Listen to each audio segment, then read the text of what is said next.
So the data mining that we do here in TSSG is largely around the predictive analytics side of things.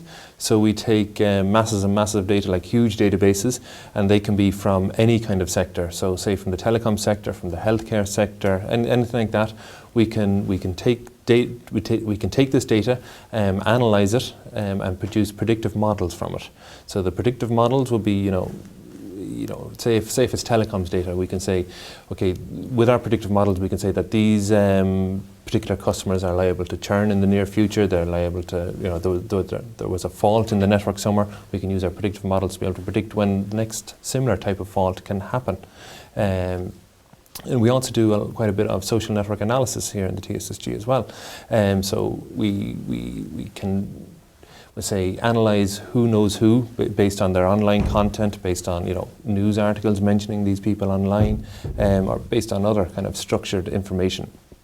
And so build up a collection of these, we'll say these contacts between people, identify what their relationships are, and use this to, we'll say, build up a social map of the strengths of relationships between people. We're working on a social network analysis project for a company based in Dublin. And they work in the criminal intelligence domain. So, let's say the software that they supply it to, let's say, not criminal organisations, but law enforcement organisations, such as Homeland Security, the police force in the UK, our own local police force. So police forces like that, where they can use to track criminal activities, and in particular, maybe criminal gang activities. And this is from their own postings on things like Facebook? It's a bit of a mixture, actually, from internal data sources and external data sources. The internal data sources may be things like the inland revenue. Are they claiming their social welfare? Are they paying their taxes? Do they have a house somewhere? All this information is stored in structured databases belonging to the government. But then there are other things external to what the government can see, or what the government own even, sorry. Things in, messages they're posting on their Facebook, messages they're posting, online in their Twitter or their LinkedIn accounts, or even maybe in forums or boards. Are they selling, say, a boat in the Bahamas or something like that? They're trying to offload some sort of, wealth that they have. But also in newspaper articles, some journalist writes an article about these two criminals being seen together. Why are these two criminals being seen together in the south of France, for example?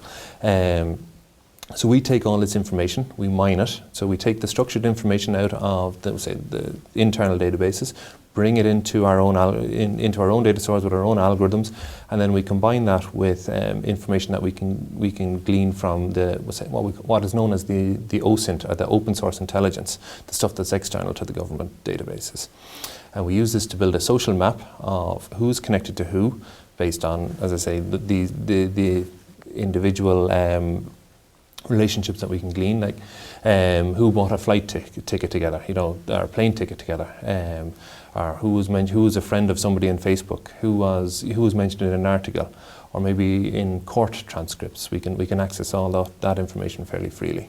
So we can mine all that information, build up a social map of it, and the detective even can use that to trace gang hierarchies. You can start organising who knows who within the gang, where is the money trail flowing within the gang, so they can maybe start identifying who the money launderer is, who's the general in the gang, things like that. So with tools like ours, it gives the detectives and the investigating agents a steer in the right direction, that they should be looking at these people, or that they should be looking at, highlight this connection together, these connections, and as I say, steer the detectives in that direction.